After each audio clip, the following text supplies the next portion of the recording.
नमस्कार दोस्तों, मैं डॉक्टर ललित कुमार गंगेले अपने इस चैनल की एक और इम्पॉर्टेंट वीडियो में आप सबका बहुत बहुत स्वागत करता हूं। और दोस्तों, जैसा कि आप थंबनेल में और टाइटल में देख पा रहे हैं, आज का जो वीडियो है ये है ओसीडी के बारे में, यानी कि ऑब्सेसिव कंपल्सिव डिसऑर्डर। और आप में से ज्यादातर लोग इस बात से भली भांति वाकिफ हैं कि ये जो बीमारी है ओसीडी की, ये हमारे बीच के लोग और हमारे बीच की आबादी में किस तरह से कितनी रैपिडली ये प्रोग्रेस कर रही है। तो लाजमी था इसके बारे में एक वीडियो बनाना। तो चलिए बिना देरी के वीडियो को स्टार्ट करते हैं।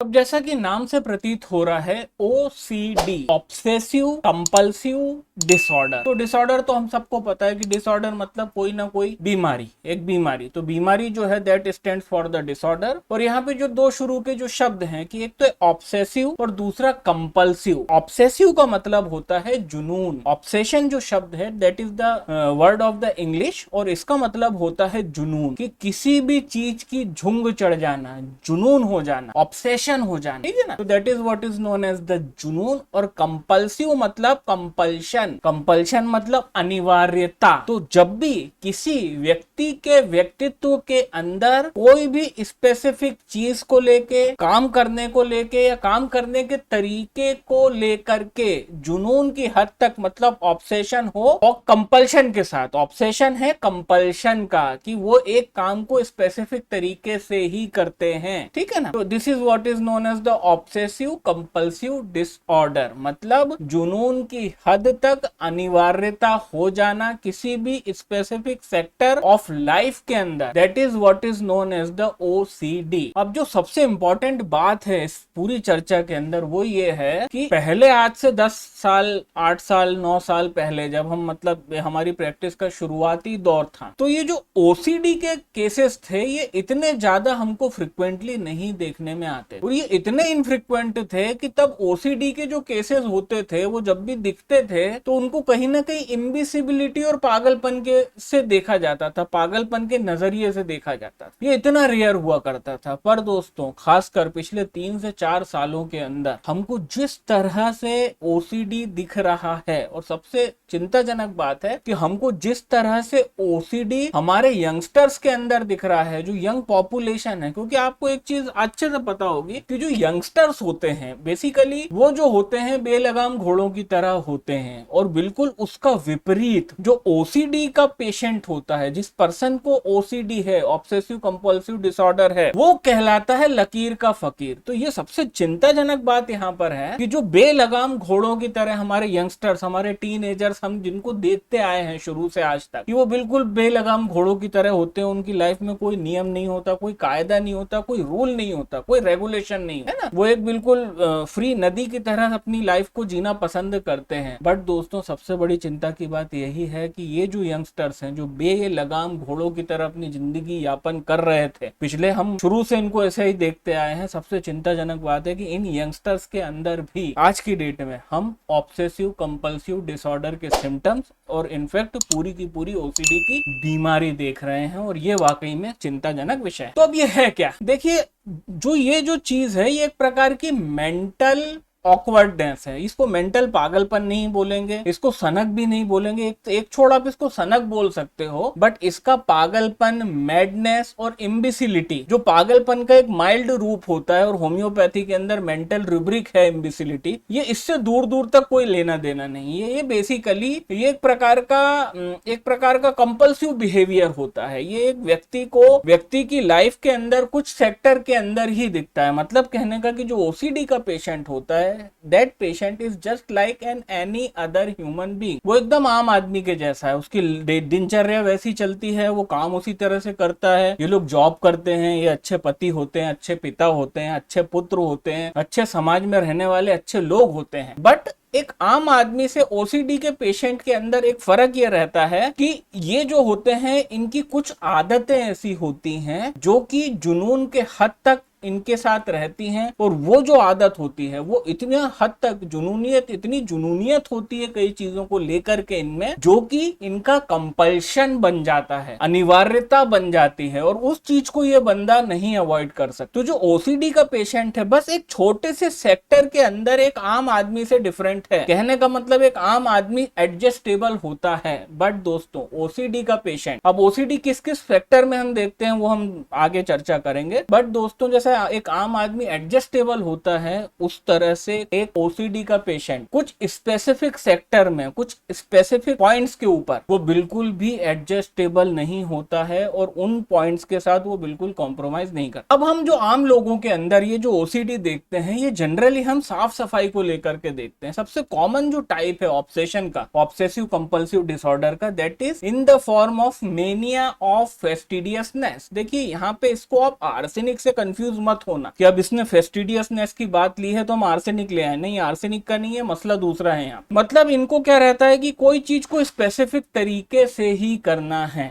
ठीक है ना। मैं एक पेशेंट को जानता हूं जिनकी एक आदत है कि उनको हाथ बार बार धोना पड़ता है। अब यहाँ पे आप इस चीज को लेकर सिफिलिनम मेडिसिन से मत उसको इंटरमिंगल कर दें कि यहाँ पे ओसीडी का मतलब है सिफिलिनम का पेशेंट होगा, क्योंकि सिफिलिनम मेडिसिन में लिखा है कि हाथ को धोने के मेनिया के बारे में सिफिलिनम में लिखा, तो यहाँ पे सिफिलिनम से कंफ्यूज मत होना। मैं यहाँ पे आदत के बारे में बता रहा हूँ कि उनको हाथ धोने का एक ऑब्सेशन है। ऑब्सेशन कैसा है, उनको हर 10 मिनट में हाथ धोना है। वो कोई भी चीज को टच करेंगी तो वो हाथ धोएंगी, वो कार के डोर को टच करेंगे तो भी वो हाथ धोएंगी, वो घर के दरवाजे को टच करेंगे तो भी वो हाथ धोएंगी। ऐसे ही एक और मेनिया जो रहता है, मतलब इसी के अंदर ओसीडी का जो दूसरा एग्जांपल, मेरा एक पेशेंट रहे हैं, उनके साथ उनके हाथ में हमेशा हैंड सैनिटाइजर रहता है। उनको ये आदतें पहले भी थी, पर 2020 की जो कोरोना की फर्स्ट वेव आई उसके बाद तब तक उनका ओसीडी डेवलप हो रहा था धीरे धीरे, बट एट दैट टाइम ये जो ओसीडी था ये पूरा बम के धमाके के साथ बाहर आया। तब से आज 4 साल 3 साल हो गए वो पेशेंट हमेशा अपने साथ सैनिटाइजर लेके चलता है। वो कोई भी ऐसी चीज को नहीं छूता जो किसी पब्लिक ने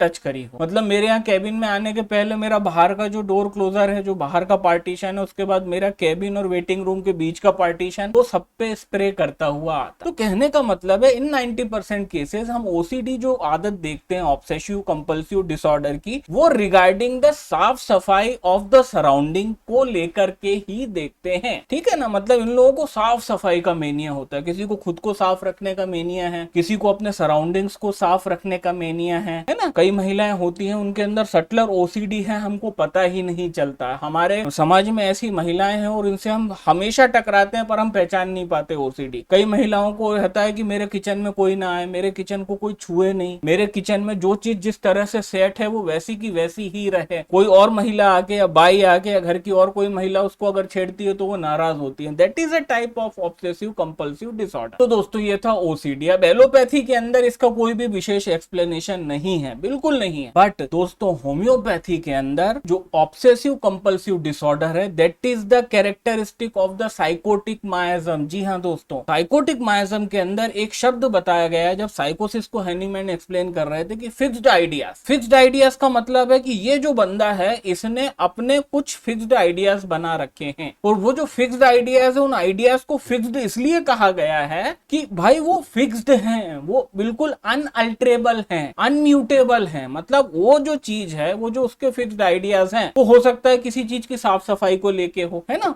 वो कोई भी चीज को लेके हो सकता है। कई लोगों को पुराने कपड़ों को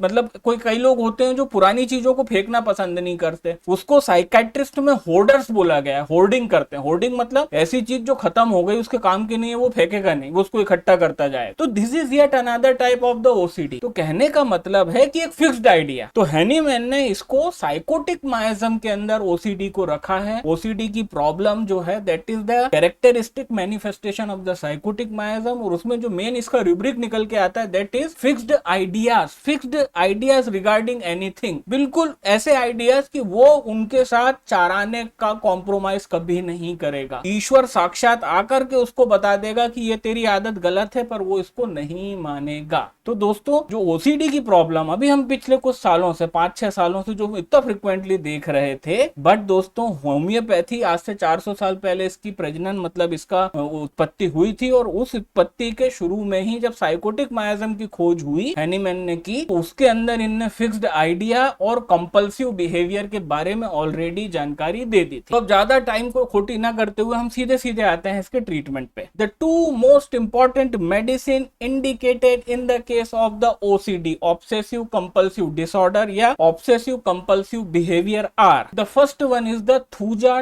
200। जी हाँ, थूजा इन द 200 पोटेंसी, सिर्फ गोलियों में लेनी है, 4 पिल्स मतलब 4 गोली दिन भर में 3 बार। And the second medicine is the, आप लोगों को जान के और सुन के आश्चर्य होगा क्योंकि आप में से ज्यादातर बोल रहे होंगे कि यार ये अब आर्सेनिक का नाम लेने वाला होगा, आप में से कुछ सोच रहे होंगे कि ये शायद सिफिलिनम का नाम लेने वाला होगा या कोई बहुतेरी मेडिसिन, बट जी नहीं दोस्तों, the second most important medicine indicated in the case of the OCD is the nux vomica 200। जी हाँ दोस्तों, नक्स वोमिका 200, 4 गोली मतलब 4 पिल्स 3 टाइम्स अ डे। दोनों मेडिसिन को सेपरेटली लेना है, एक फॉइल में नहीं मिलाना है, सिर्फ गोलियों शुगर ग्लोब्यूल्स में लेना है, 4 गोली दिन भर में 3 बार लेना है। इनिशियल फेज में the treatment will be going for the 1 month, आपको 1 मंथ के लिए इलाज करना है। और मैं इस बात का दावा कर रहा हूं कि ये जो दवाएं हैं आपको आपके पेशेंट के अंदर, और अगर आपको खुद को बीमारी है ये, तो अपने होम्योपैथिक डॉक्टर की सलाह के बाद अगर आप इन मेडिसिन को लेते हैं, आपको जमीन आसमान का फर्क दिखेगा विद इन 1 मंथ। और अगर वो चीज दिखता है तो आपको ट्रीटमेंट को और 2 से 3 महीने कंटिन्यू करना है, एंड देन